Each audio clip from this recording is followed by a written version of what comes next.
సంపద సృష్టించి ప్రజలకు అందించటమే ప్రభుత్వ నినాదమన్నారు ఏపీ సీఎం చంద్రబాబు. ఆర్థిక సంస్కరణలతో ఎన్నో మార్పులొచ్చాయని తెలిపారు. విజయవాడలో టెక్ ఏఏ కాంక్లేవ్లో పాల్గొన్నారు బాబు. ఇక కూటమి ప్రభుత్వ ఏడాది పాలనపై టీడీపీ పొలిట్ బ్యూరో సమావేశంలో చర్చించారు నేతలు. పథకాల అమలుపై కీలక నిర్ణయాలు తీసుకున్నారు.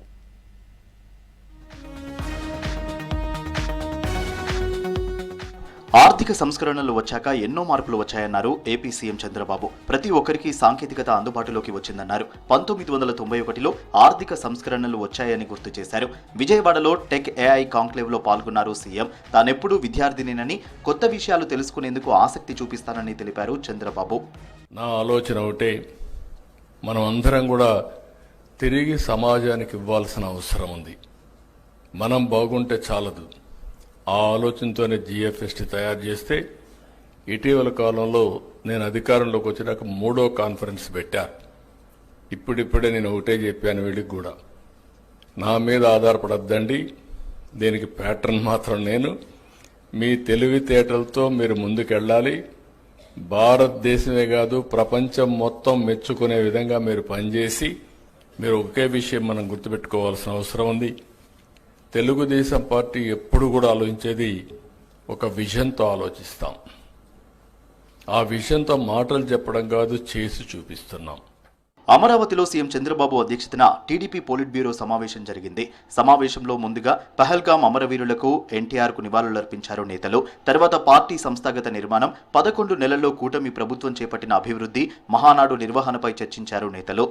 ఎన్నికల్లో ఇచ్చినటువంటి హామీలు, మేనిఫెస్టోలో ఇచ్చినటువంటి హామీలు కానీ, సూపర్ 6 కింద ఇచ్చినటువంటి హామీలు కానీ ఒక్కొక్కటి నెరవేరుస్తూ ముందుకెళ్తున్నాం. ఇప్పటికే పింఛన్ కార్యక్రమం 3,000 నుంచి 4,000 చేశాం. 3 గ్యాస్ సిలిండర్లకి ముందే లబ్ధిదారుడి అకౌంట్లో మేము డబ్బులు వేసేస్తాం.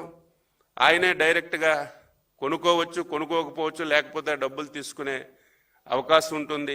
పాఠశాలలు తెరిసేలోగా తల్లికి వందనం కింద పిల్లల తల్లిదండ్రుల అకౌంట్లలో డబ్బులు వేయాలని ఈరోజు పాలిట్ బ్యూరో నిర్ణయం చేశాం. విజయవాడలో బుడమేరుపై రిటైనింగ్ వాల్ నిర్మిస్తామన్నారు మంత్రి నిమ్మల రామానాయుడు. గతేడాది వరద టైంలో అత్యవసరంగా పూడ్చిన 3 గన్లు కలిపి వాల్ కడతామన్నారు. బుడమేరులో గన్లు పడిన ప్రాంతాలను పరిశీలించారు మంత్రి. బుడమేరు డైవర్షన్ కెనాల్ను 37,500 క్యూసెక్కులకు పెంచేలా ప్రతిపాదనలు సిద్ధం చేశామన్నారు.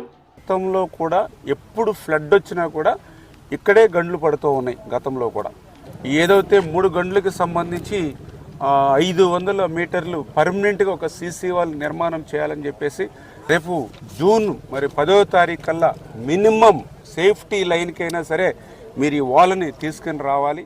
కేంద్ర నిఘా వ్యవస్థ పూర్తిగా విఫలమైందన్నారు సిపిఐ జాతీయ కార్యదర్శి నారాయణ.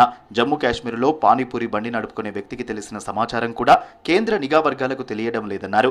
పహల్గాం దాడికి పాల్పడిన 3 ఉగ్రవాదులను పాకిస్తాన్ అప్పగించిన తర్వాతనే భారత్ చర్చలకు వెళ్లాలన్నారు. జమ్మూ కాశ్మీర్ జరిగినటువంటి దాడి అది మామూలుగా అయితే గుర్రాల పైన పోతా జరిగితే మామూలు జనం నడిచిపోయే స్థలం కాదు అది. కుకటిపల్లి నుంచి మా ఫ్రెండ్స్ వెళ్ళారు. వాళ్ళకి చెప్పాడు పానీపూరి అమ్ముకునే వాళ్ళు, అయ్యా ఆయుధాలు పెట్టుకొని తిరుగుతున్నారు, మీరు కొంచెం జాగ్రత్తగా ఉండని చెప్పారట.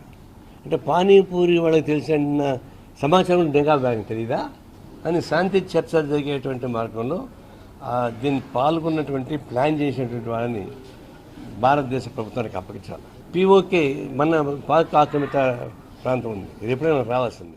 ఈ నెల 27తో ఏపీలో కూటమి ప్రభుత్వం ఏడాది పాలన పూర్తి చేసుకుంటుంది. ఈ ఏడాదిలో తమ ప్రభుత్వం చేపట్టిన అభివృద్ధి, సంక్షేమ కార్యక్రమాలను ప్రజల్లోకి తీసుకెళ్లేందుకు మహానాడు పేరిట కార్యక్రమాలు నిర్వహిస్తుంది సర్కార్. మహానాడు ఏర్పాట్లపై పార్టీ నాయకత్వం ఫోకస్ చేసింది. పండుగ వాతావరణంలో మహానాడు నిర్వహించేలా కార్యకర్తలను సమాయత్తం చేస్తున్నారు నేతలు.